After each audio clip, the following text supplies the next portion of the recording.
Welcome back to the show where we run you through all the Dolphins news you need to know about. After we run you through the news you need to know about, we run you through the fan Q&A where we answer fans' questions. This first news story has been a hot topic and a hot debate ever since Tua injured his thumb against the Denver Broncos. Will Tua start against the Cincinnati Bengals, or will Ryan Fitzpatrick be the starter for the remainder of the season? We got some clarity on that in this first news story.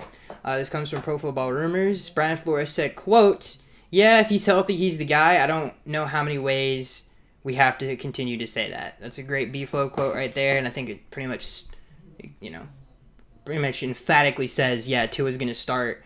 If I had to bet money right now, and where my feel is on this, I think Tua 1,000% is going to start against the Cincinnati Bengals, even after all the stuff we saw in pregame with Tua jogging and he's playing catch in the tunnel and all that other stuff. So I think Tua, I think he's going to start against the Cincinnati Bengals. If I had to, if I was a betting man, I feel like he's probably going to start. But I think this brings up a good topic of debate, because clearly there are vast differences in the way this offense is called and ran between Ryan Fitzpatrick and Tua Tagovailoa.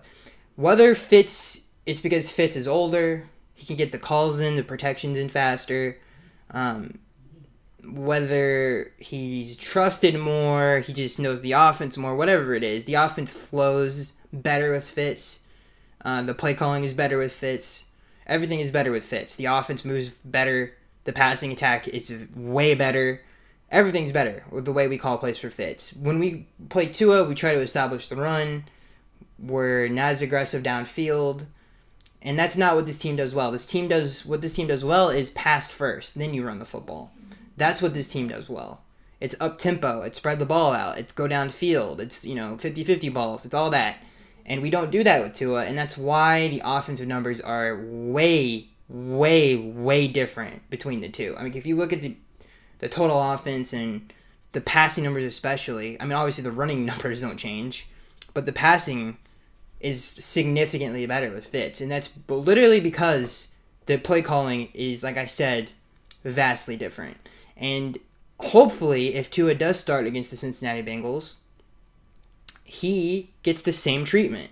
It is more up-tempo. It is more aggressive. It is a pass first. It isn't, oh, this dude's a rookie, let's lean on the run. And I've been saying that for the last 4 weeks, it feels like, that this offense needs to change its mentality, because it's a completely different mentality with Fitz than it is with Tua, and that has to change, and hopefully it does change against the Cincinnati Bengals, because we're not going to go to the playoffs if we continue to not only teeter-tot the identity of this team, which is a big problem, but stick with what works, stick with the formula that works, stick with the identity that works for this team. And we can't just keep changing quarterbacks like this and just change the way the offense is ran. And I mean, it is completely different. Like, it's kind of crazy how different it is with Fitz and Tua. It just looks like a different offense. So it is a different offense. It doesn't look like a different offense. I just hope we go back to some of that stuff with Tua, and I'm excited to see that. I hope we do. I hope we change our mentality with Tua, and I think we have to if we want to see more success in that area. And yeah, I think that's all the news, ladies and gentlemen. I think I could sit here and talk about why I like Tua more than Fitz, because I still do. But and it's not like Tua's played bad. He had a game against Denver that wasn't great. We've seen Fitz have games this year that weren't great either. When you talk about the Seattle game, and some of the boneheaded plays he made in that game, the New England game, which play calling was a big problem in that game as well. It wasn't all Fitz's fault, but it's not like Fitz has had, he hasn't had bad games either. I just think Tua, from what I've seen, I like the way he plays. And I think the best way I can put it, so we can move on, because I'm rambling a little bit. When Tua has a bad game, it's 100 yards, 15 for 25, and no touchdowns, right? Or one touchdown. When Fitz has a bad game, it's 3 interceptions, okay? Tua's a better decision maker. Tua has a stronger arm. Tua's more mobile. And I feel like he's the one to go with, in my opinion. And I just hope we can just lift this. He's a rookie and we have to protect him, rock off of him, and just let him rock. Let him rock and roll, and we'll see what happens. So let's. But I'm obviously this team is amazing. I don't want to sound super negative because this team is really good and it's coached really well. I don't want to sound super negative, but so let's move on to the breakdown because that was it for the news. There's not a lot to talk about. Not a lot going on in terms of like transactions or anything like that. So let's get into the game. The Dolphins beat the Jets 20-3. Again, pretty much the same game as it was last time, except this time we were a lot more aggressive on the outside. I don't know if it's because we got different looks. It seemed to be that way. The way that the Dolphins players explained it is we just got more man-to-man, one-on-one looks on the outside, and we just took advantage of it. They couldn't check Devontae Parker to save their lives, and that was basically the offense. It was like, all right, we got one with Mike, we got one with DP. We'll take advantage of it. We'll call a few screens here and there on some of those Greg Williams blitzes, and those were executed well. I thought that DeAndre Washington looked like the best open field running back that we have other than Ahmed. Matt Breida continues to look like he has zero instincts running the football. He just doesn't look good when he runs it. Yeah, he's fast, but hey, he can't really make anybody miss in close spaces. He's not a great open field runner when it comes to making two guys miss. He's a great speed, not really a great receiving back. His routes are like if a child was trying to color inside the lines. So he's just not. I don't know what's going on with Matt Breida, but I wish he would play better. Not to mention the fact that he fumbled in this game, which was the only downfall of this offense in this game was the turnovers. They fumbled 3 times and lost 2 of them.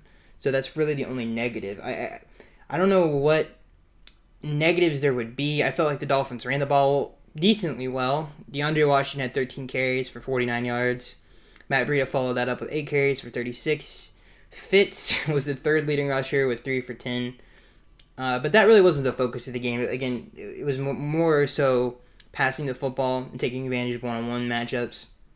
And Fitz did a really good job of that in this game. He was 24 of 39 for 257 yards and 2 touchdowns.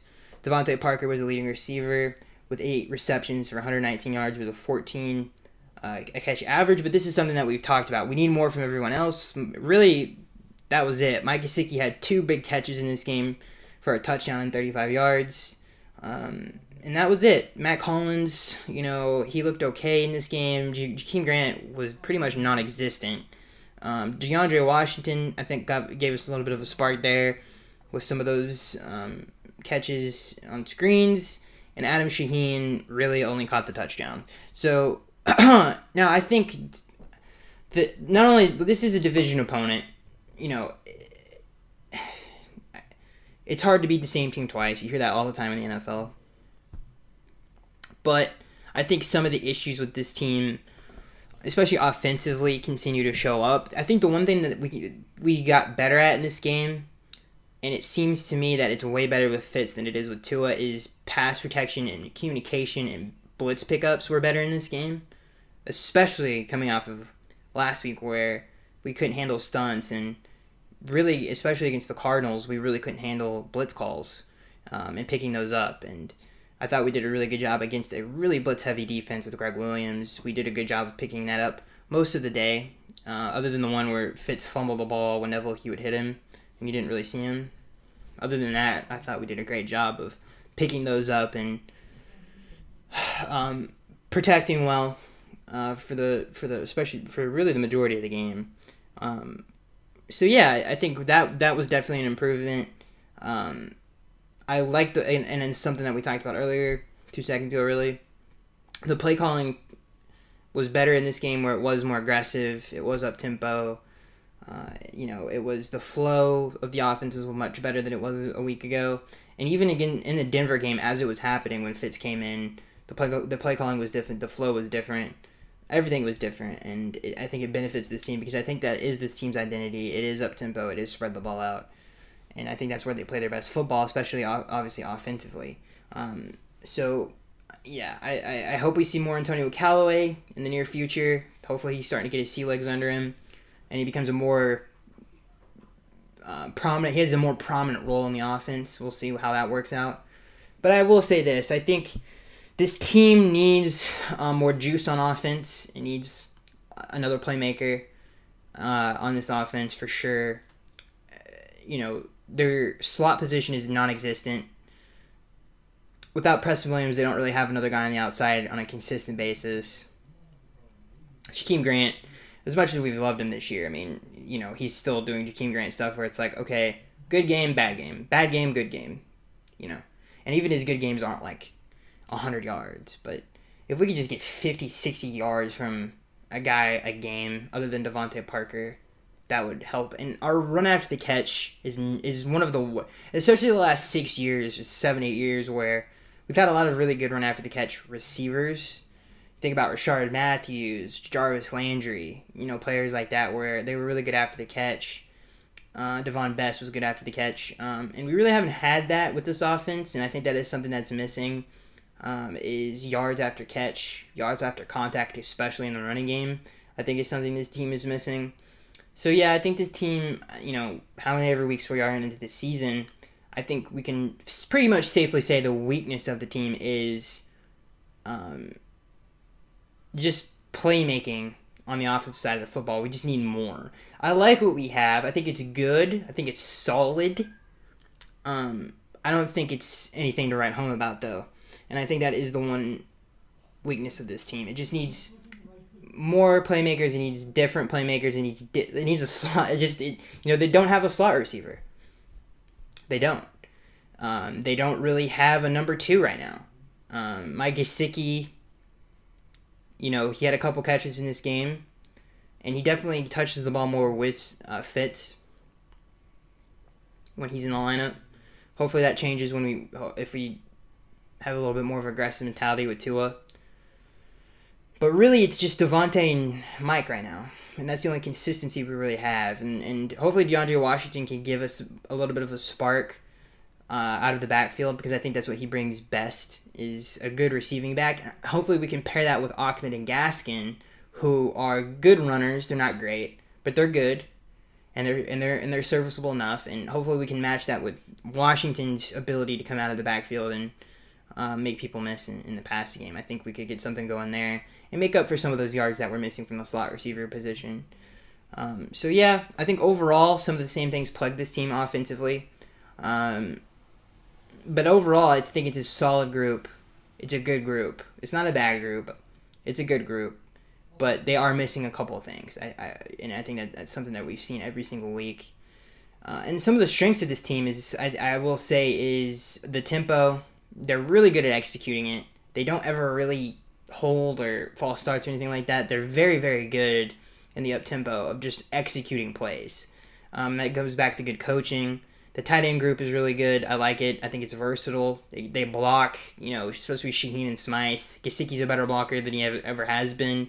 And they're good receiving options as well. And I like when we do some of that 2 tight end shotgun stuff and the RPOs off of that.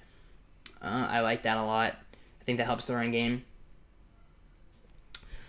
So yeah, I think it's not like this offense is terrible. This offensive line, the 2 tackles, they're good. I think they're underrated.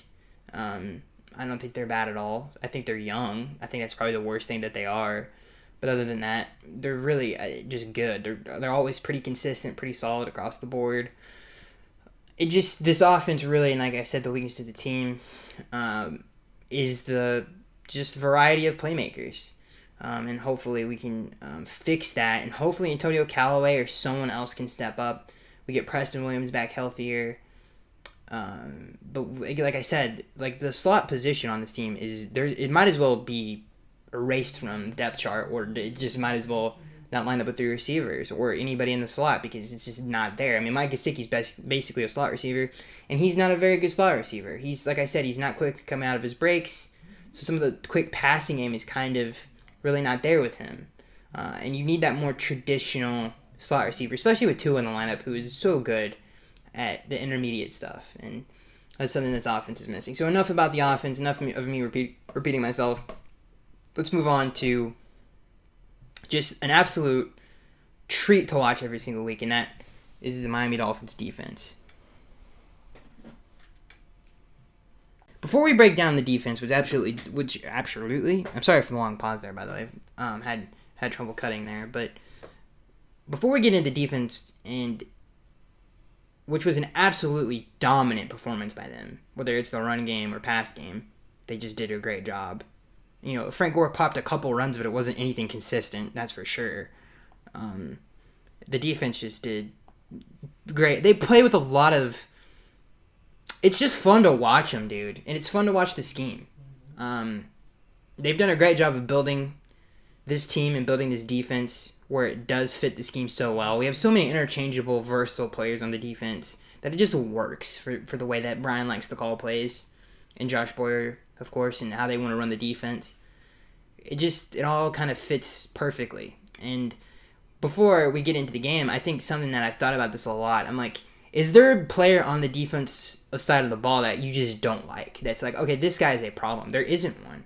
I can't think of one. I thought it was going to be Bobby Mccain going into the year, and I could not have been more wrong. Bobby McCain has been amazing. He's having his best season, probably as a Dolphin. I'm not lying. I know he's had some great years, and the reason he got his contract was the slot position, but he's been amazing at the free safety position. He's been very good. We really haven't been, and again, we're top 3 in scoring defense. I think we're second in the league right now. And a lot of that, and you really can't get there if your free safety isn't good. And especially the way we run our defense where it's a lot of single high. And we haven't let up any big plays. So I think Bobby's having probably his best year. Certainly one of his best seasons. You look at definitely his best season at the safety position. Eric Rowe, Nick Needham. I mean, he's been amazing in the slot. Byron Jones has been great. Xavier Howard has been defensive player of the year, in my opinion, with his 7 interceptions, and he's been absolutely dominant as a corner. Both of them really have. I love Byron and X. And I don't think we could have said that going into the season. There's not really anything on this defense that I'm like, man, he's bad. There's none of them are. The linebackers are great. The secondary is amazing. The defensive tackles I like. Sealer and Davis, especially Davis. I think he's having a really good rookie season. The DNs are great. Shaq Lawson has just been doing what Shaq Lawson and what we paid him to do, which is disrupt the running game a few times and get after the passer, pressure the quarterback. And I think he's done a good job. And then Ogba has been amazing. So and I know there's been some inconsistencies in the run defense. I don't think it has anything to do with the players at all. I think some of it was schematic with the Broncos game, but other than that, when we have to stop the run, we can. I mean, you've seen that in every game, any fourth yard, any short yardage situation. Not to mention how I think Atlanta Roberts is a fan favorite at this point with the way he gets after the running back. So, I mean, Jerome Baker, this linebacker unit is amazing. It's so good and versatile. Kyle Van Noy, I could go on and on and on about this defense. They're so good as a unit. They execute on a regular basis. They don't ever mess up. And this defense that they're running is not an easy defense to run. It requires a lot of communication. You got to know where you're going and where you have to be at all times. And not only does it put a ton of stress on the offense, but it does put a lot of stress on you as a defense to make sure you're doing the right thing. And they do it flawlessly, and that goes back to great coaching as well. The defense was amazing. They caused 2 turnovers with the 2 interceptions. Sam Darnold was 16 of 27. He was rattled all day. Frank Gore had a good day. He had 18 carries for 74 yards, an average of 4 yards a tote there. Their leading receiver was Brashard Perryman. He had a couple nice plays. Some of them were a couple times we fell down, and a few times Sam Darnold I would give him credit. It was, a couple nice throws there, but never really was a problem. And Mims had 4 receptions and an absolute dart by Sam Darnold over the middle. He caught us in a blitz. They did a good job of picking it up. And he just kind of threw behind Ogba's head. Was just a perfect throw. And really, to me, that was just a good call versus, they caught us on the right defense is basically what I could say. And a good play by Sam Darnold. Had nothing to really do with someone who messed up. So, yeah, again, the defense is just dominant. They came up big, man. And I know it's the Jets, and we really didn't take them seriously, but those 2 turnovers to answer the bell like the defense did, in the way that they did. Not only did they stop them, but they made plays. Like, they made big plays. And, they're amazing, man. They really are. They really are amazing. And they played well against Denver, too. They just didn't get any help from their offense. They had 13 going into the fourth quarter in that game, and we still lost. So, this defense has been good ever since Byron Jones has come back healthy. It has been dominant. It's just been a joy to watch as a fan. I can't say enough about Brian Flores. One of my favorite Dolphins. If he gives us 2 more years of this, or even another year of this, he's climbing my Dolphins favorite ladder as, like, just my favorite Dolphins ever. Like, he's climbing it fast. I love B-Flow so much. What he brings to this team, the consistency that he brings as a coach. He's got an over 500 record already.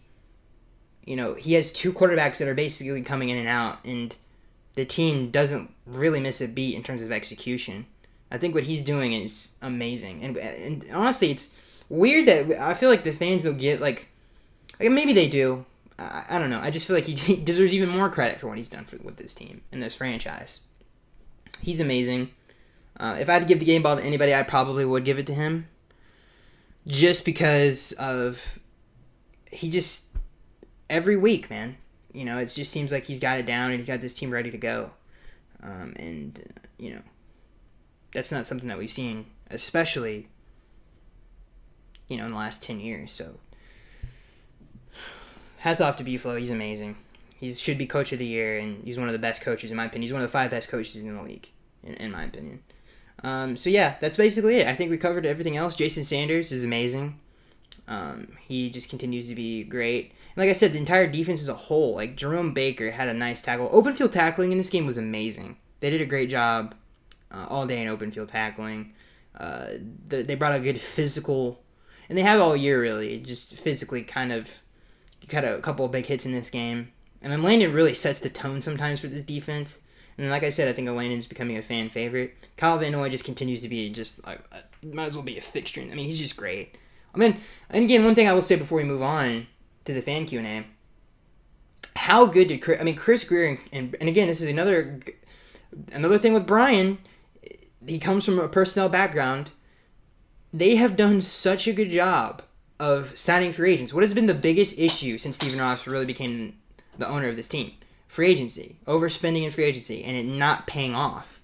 And it's paid off big time. They have made one of the league's best defenses in really under a year. And a lot of that has to do with scheme. A lot of that has to do with coaching. But it also has to do with picking the right people. And I think you've heard it from the people that have been here longer, even before Brian got here. They're like, they did a great job. And, Sam McGuavin said this, and he was here before Brian. I'm pretty sure. Was he here before Brian? That might be wrong.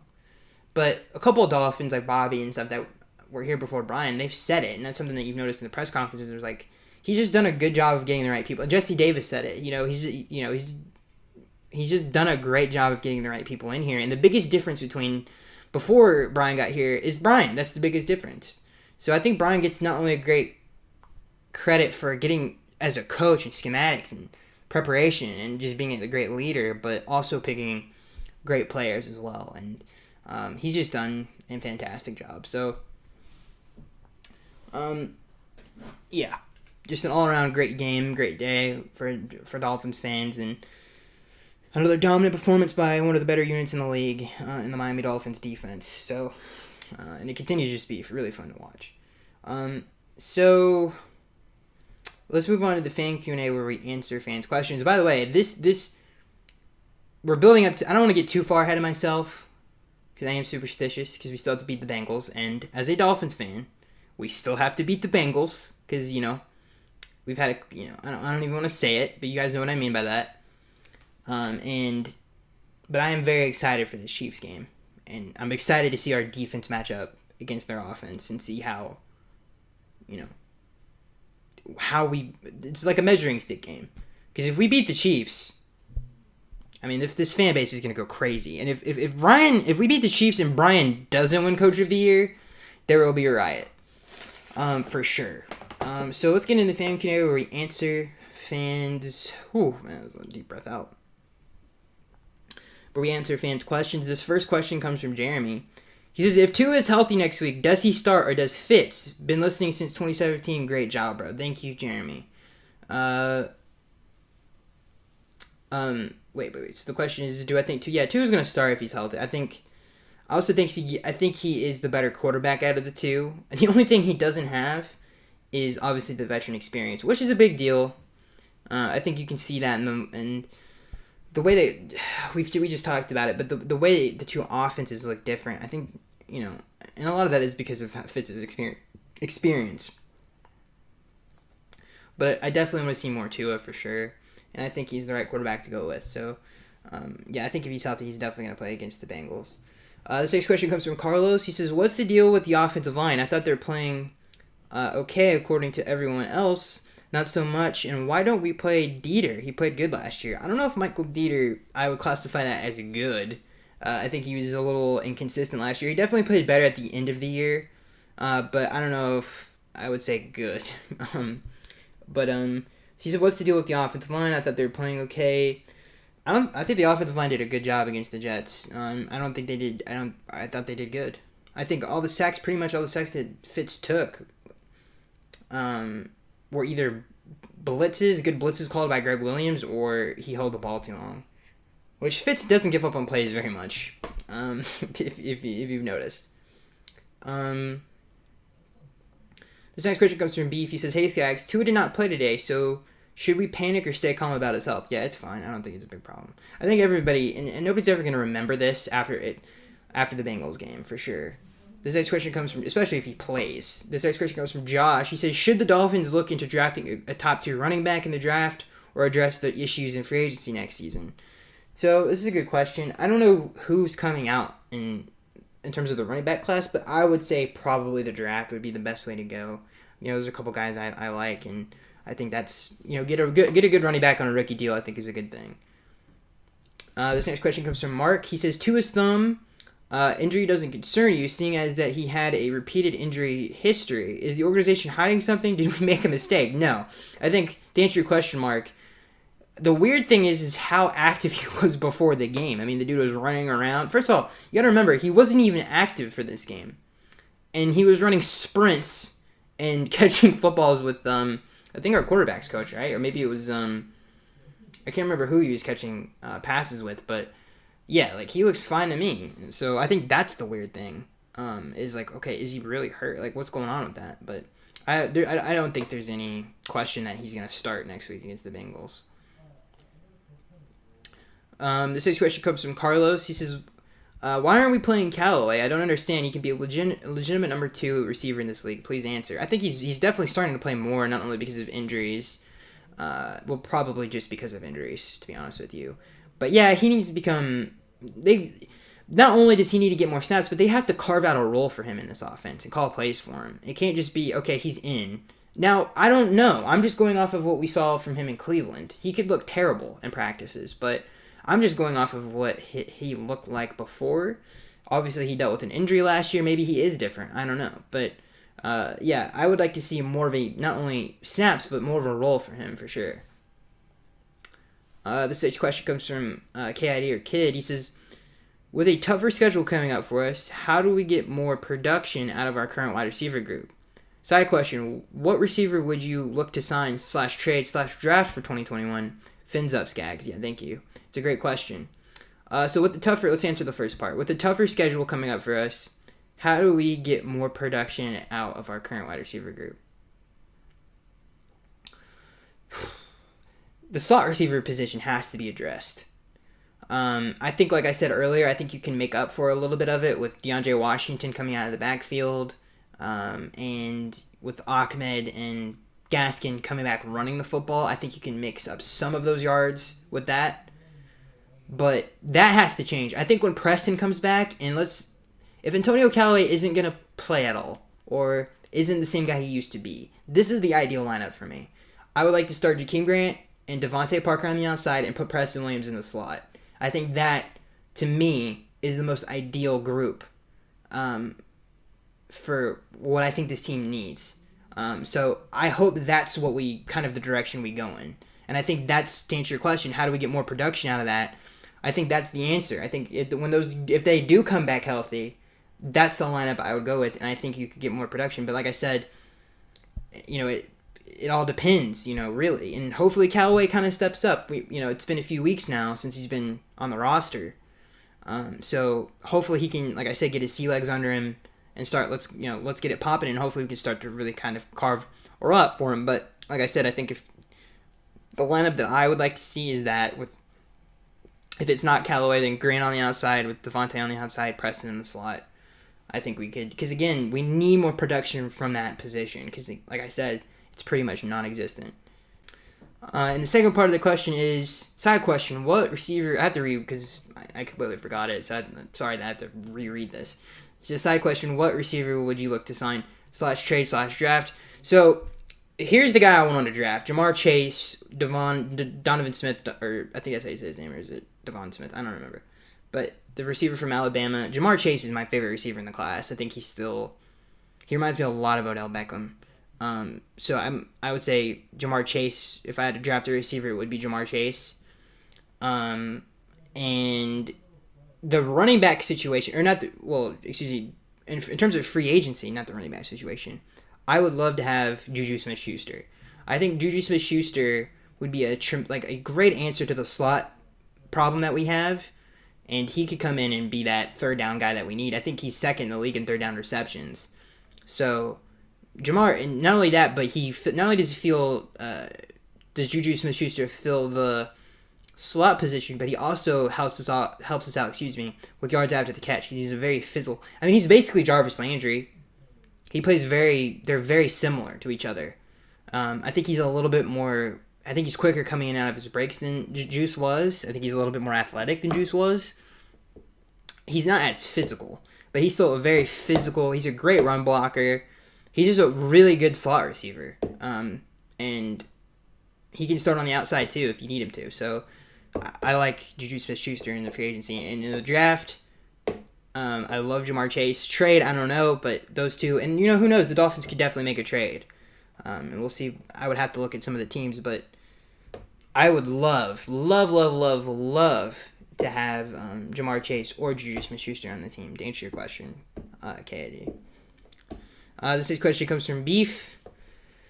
He says, hey Skaggs, good win, but we definitely need to address how atrocious the running back situation is. Do you think the Dolphins are going to have to draft a running back with the first overall pick? No, I don't think it's going to be that serious.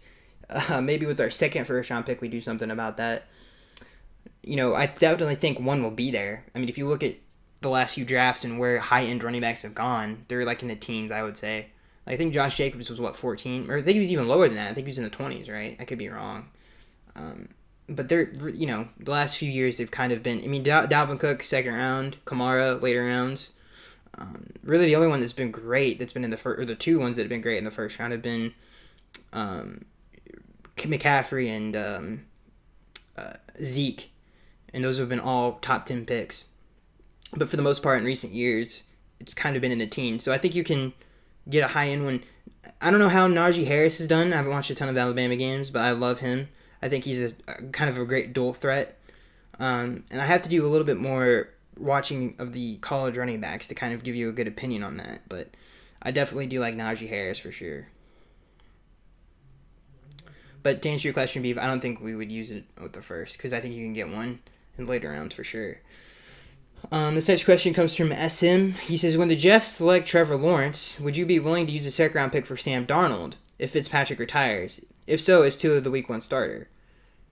Okay, what is the question? When the Jets select Trevor Lawrence, would you be willing to use a second round pick for Sam Darnold if Fitz retires? If so, is Tua the week one starter? No, I wouldn't. I think he's still... Sam has a lot of talent. And, the comparisons to Tony Romo are good ones. I think he reminds me a lot. He has a lot of that in him. So I think he's still a good quarterback. And whoever gets him, I think, is getting a good one. But I don't think we need him. I think Tua is just fine. So, yeah, I think to answer your question, SM, no, I don't think we should do that for sure.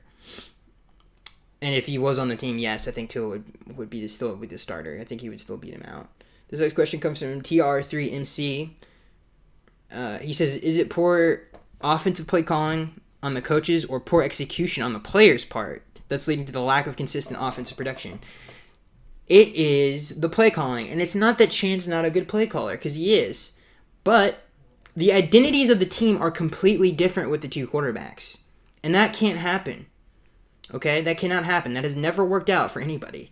When Tua comes back, we have to do more of that stuff with Fitz that we do with Fitz. Like, we have to be more up-tempo, more aggressive. The pass has to be the thing that we lean on. Because when Fitz is in the game, we don't lean on the run game. We lean on the passing game.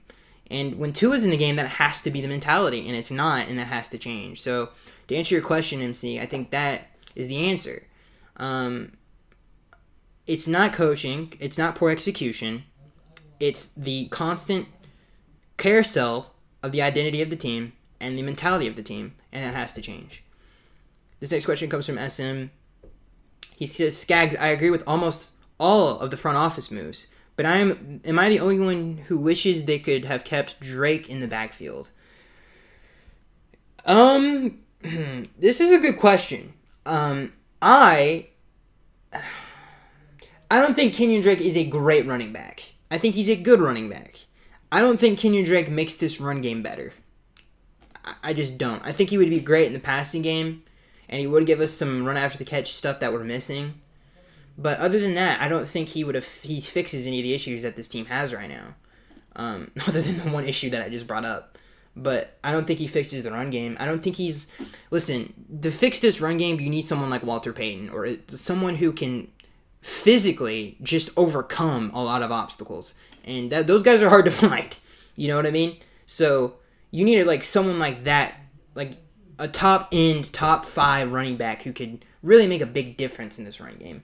And a top end running back, I should say. And this team really doesn't have that. And you couldn't really change it with someone who's a good player. Because Drake is a good player, but he isn't a great player. And I think you would need a great player to really change the running game as it is right now. This next question comes from Fabiola. He says, okay, this is, I guess, an answer to someone else. He says, he also reminds me of Al Kamara. Travis Etienne does. That's an interesting comparison. I've never really made that comparison with him, but interesting comparison, I will say that. This next question comes from Take Me Out. He says, ladies and gentlemen, our Miami Dolphins are currently the 6th seed in the 2020 Super Bowl sweepstakes. He's absolutely right, and it feels so good. This next question comes from SM. He says, if you could get an offer for Xavier Howard, if you get an offer for Xavier Howard, a first and a second round pick in the offseason, do you make the deal? No. I'm trying to build a team. I'm not trying to continue to break something and fix it. You know, I hate when people say this stuff. It's like, no. You keep your assets, for God's sakes, at this point. This team is going in the right direction. You know, it's not time to break it and fix it again. So, yeah, no, answer your question, SM, absolutely not. I mean, this guy, to me, he's got to be top 3 in Defensive Player of the Year voting. This question comes from Kid. He says, another win in the books. Will Tua grow into more of a gunslinger?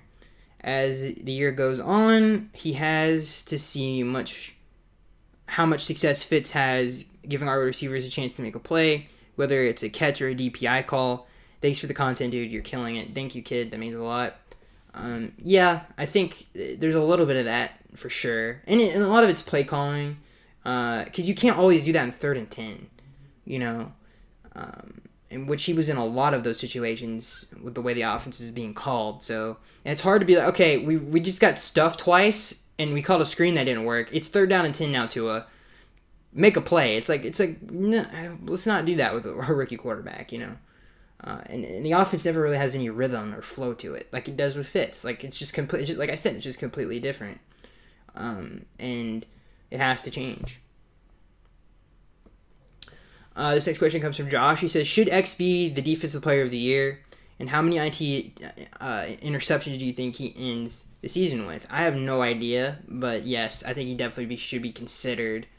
We have one of the best defenses in the league. And if it's not Defensive Player of the Year, I know Alex Smith is, and he probably will come because the severity of his comeback is huge. It's like a mountain.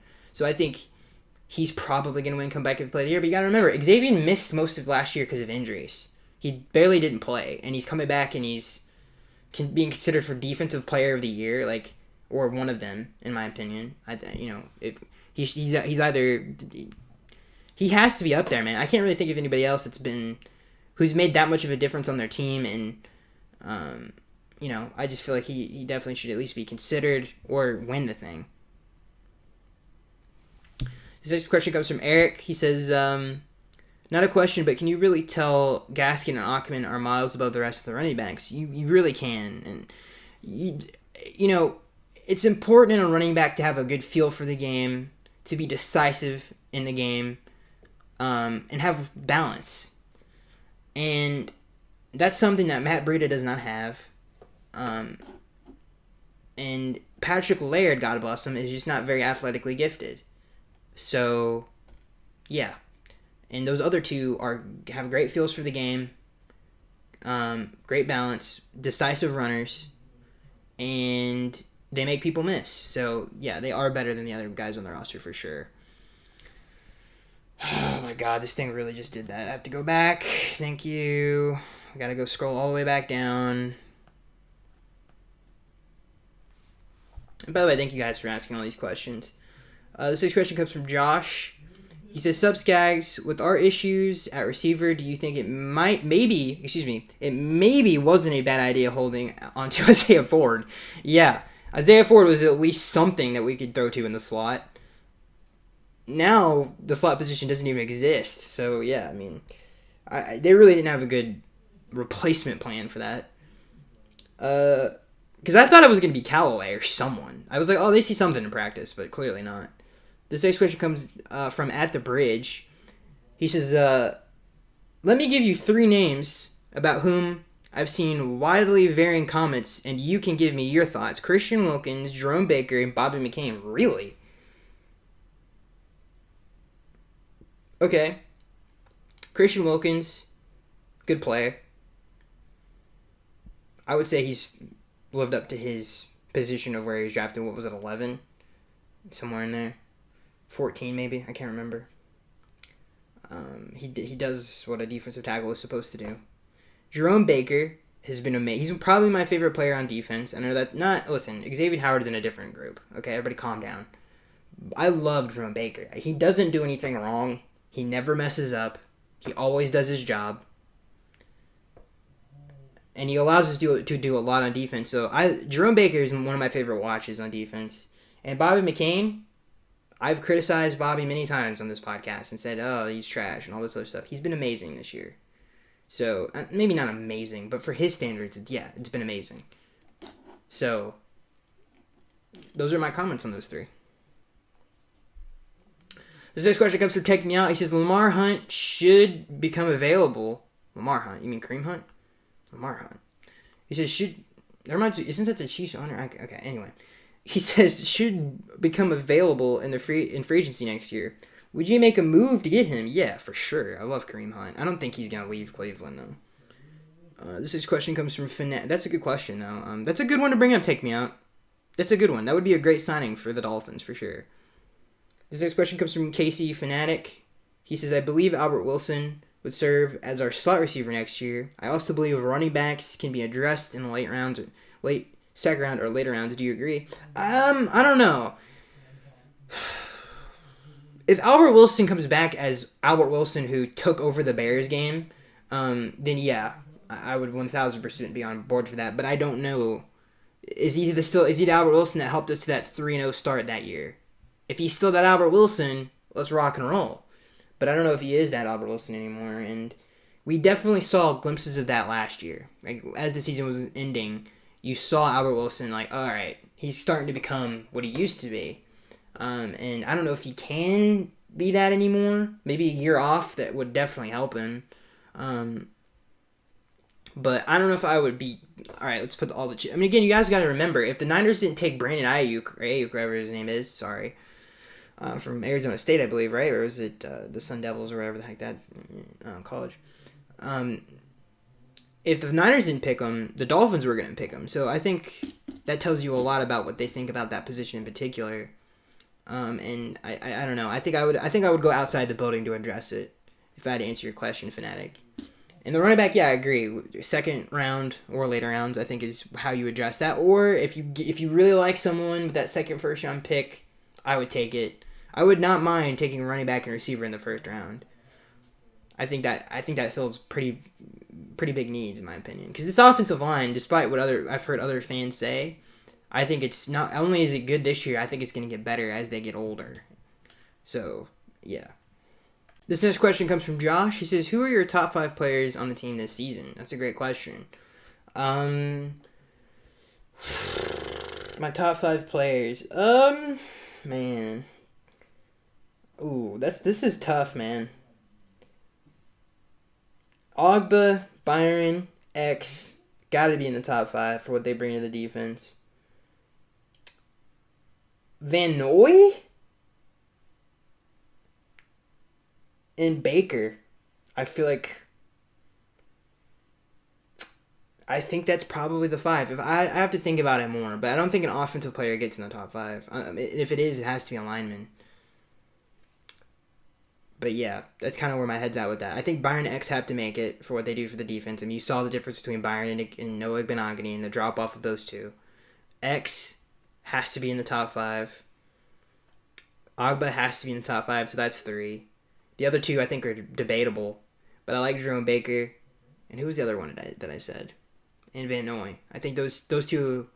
Not only has Van Noy made a big difference for this team, and made plays this year, but he's a great leader, and you can tell that, kind of a good glue guy. Seems like. I'm not in the locker room, so I couldn't tell you, but it just seems like he's a good fit there. As a veteran, and the only real veteran on the defense, other than Ogba, maybe Shaq Lawson.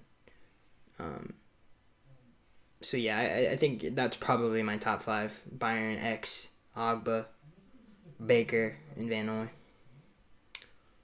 Probably forgetting someone obvious. I mean, you could throw Jason Sanders in there. This next question comes from SM. He says, "The Finns were putting up 30 points per game, but are barely cracking 20 points the last 2 weeks. Is this offensive line? Is it the offensive line? Or have the team started figuring out Changeli?" No. Like I said, I think it's just kind of the flip-flopping of the offense. Not constantly, but kind of constantly. And I will say this about the offensive line. They need to be more physical. If I had to fix anything on the offensive line, they got to be more physical. They're just not very good at it. I think it's a combination of running back and offensive line. I don't think it's just the offensive line. So I think it's a combination of those two things, and they're the most physical group ever. So I can say I think those things I would fix. But if I had to criticize the offensive line, but yeah, I think they're good. I don't think they're bad. That's for sure. Let's see here. I don't think it has anything, SM, to answer your question. I don't think anybody's figured. I mean, Changeli's been in the league a long time. I don't think it has anything to do with that. This next question comes from Richard. He says, "The Dolphins need to draft LSU wide receiver Jamar Chase and running back from Clemson Travis Etienne with their first round pick. Second round pick, Georgia center Trey Hill." I don't know if you needed to replace Ted Karras. I like Ted, but that's not a bad first 3 picks for sure. I'm not mad at it at all. I would be very happy if that's how that turned out. This next question comes from Beef. He says, "Do you think the Jets are going to go 0-16, or will they make a big upset against the Patriots? Also, do you think the Jets are going to get Trevor Lawrence to the draft, or will he stay in school?" I have no idea about the Trevor Lawrence situation, but I will say that I don't think the Jets are going to go 0-16. I think their defense is good enough to not go 0-16, if I had to answer that question. This next question comes from David. He says, "Hey, Skaggs, happy for the team win. Great D, great special teams, bad offense. We won't last in the playoffs with this O. How do we fix our offense between now and then?" I think we have to find a solution at the slot position. This is just in, ladies and gentlemen, but the slot position is kind of important to a passing game. So they have to figure that out. And like I said, if Preston comes back healthy, I think you have to play him in the slot, you have to play Jakeem on the outside, and you have to play Devontae Parker on the outside. This next question comes from Fabiola. He says, "Hey, Skaggs, I want to know what you think about Travis Etienne. I really like him, and I think he'll dominate all downs. He'll be a dominant player on all 3 downs for us. He has great hands, and he's great at running the ball. What is your opinion on him? I like Etienne. I think he's a good player. I need to watch more of him, but I like him for sure from what I've seen. This next question comes from Jack Pack. He says, I can't watch the games because of where I live, but I do watch the highlights. I want to know if I'm missing something because I see the O-line getting pushed around and a serious lack of a running game. How would you rate the play of the rookies on the offensive line so far? I would probably give them all B's or B pluses, if I had to pick a letter there. But to answer your question about the offensive line, it's not bad. The Jets actually are not a bad defense, and I know that people are like, whoa, like, they're not. I think they're, like, top 5 in TFLs in the NFL. They're a good run defense. So, yeah, I think they're a little bit better than people give them credit for, and I like the offensive line. I think some of the shortcomings of this team, or the offensive line, is them being so young. I mean, you got to think there are 3 rookies on the offensive line. So I think that's a big issue of some of the things that we've seen. But other than that, I think they've been good. Definitely a lot better than I think people thought they would be. For sure, me, because I thought that was the biggest question mark of the team. Like, this could really sink our season if this doesn't go well, and it has gone well. So this next question comes from Take Me Out. He says, I couldn't understand that while up 10 points in the mid-third quarter, why we would abandon the run almost completely. While Burrito wasn't burning down the house, he was averaging about 3.6 yards per carry. I'll take 2nd and 6 or even 2nd and 7 instead of a consistent 2nd and 10 most series. I think it would have opened up more opportunities for the offense. I agree with what you're saying, Take Me Out.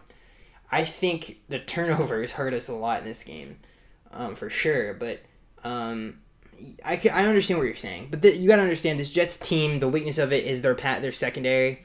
So I'm not mad at the thought process behind it. But you're right. We're up 10. I think they were just I think what Brian doesn't want to let his foot off the gas necessarily. This next question comes from Nothing Face. He says, "Hey guys, I have 2 questions.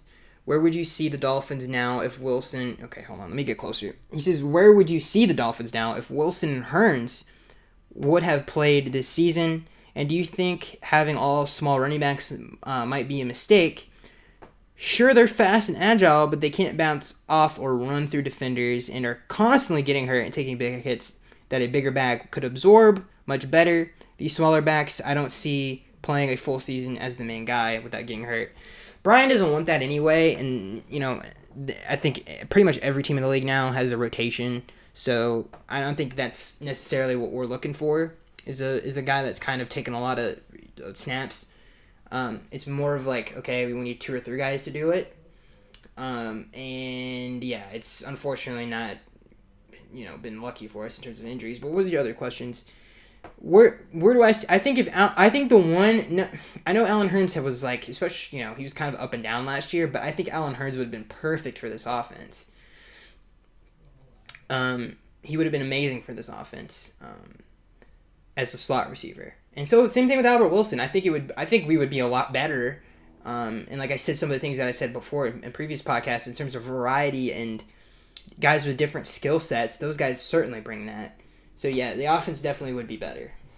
This next question comes from Take Me Out, and it would help 2 out a lot, especially like a player like Allen Hurns and Albert Wilson, especially Albert Wilson, who's so good after the catch and can get you extra yards in the passing game, and is a playmaker and can make splash plays, and is still a deep threat, too, because of his speed.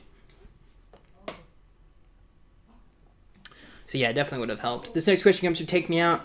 He says, "Hi, Skaggs. Nice to get a great win today." He says, "I didn't think I would have noticed to the extent of which we miss Williams. I'd love to see a combination of Parker, Williams, and Callaway.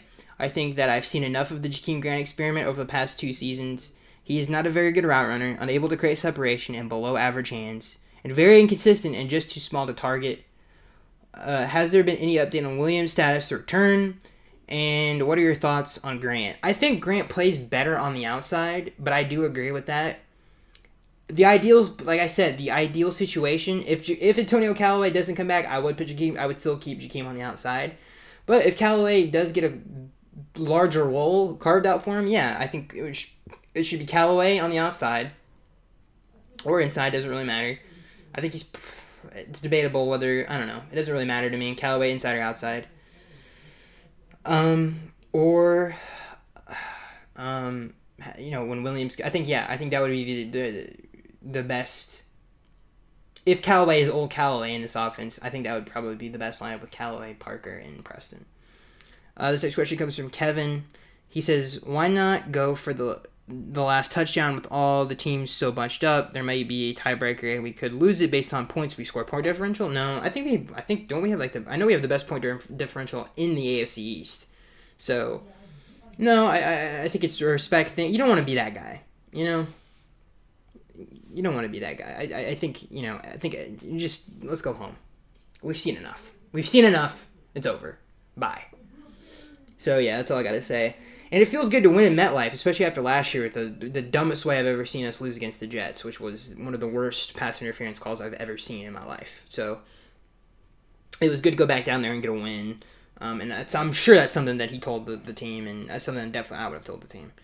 But what else? That's it, ladies and gentlemen. We did it. We did it. It's in the bag. Listen, this win feels so good.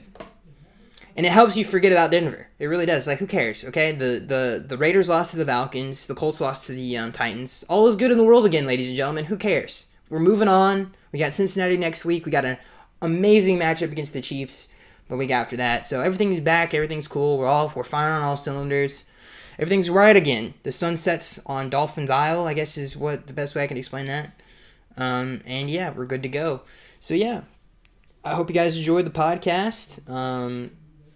Hopefully you guys will tune in next week, and hopefully you guys enjoyed this. Yeah, I think that's all I have to say. I thought, great win. Franchise is going in the right direction. Brian Flores is amazing. Should be Coach of the Year. Star Wars seems to be back. Shout out to Dave Filoni. Shout out to Ahsoka Tano. Shout out to Baby Yoda. Shout out to Ben Kenobi. It's all great. Everything's gravy, ladies and gentlemen. Everything's gravy. Hope you guys enjoyed the podcast, and I'll see you guys in the next one.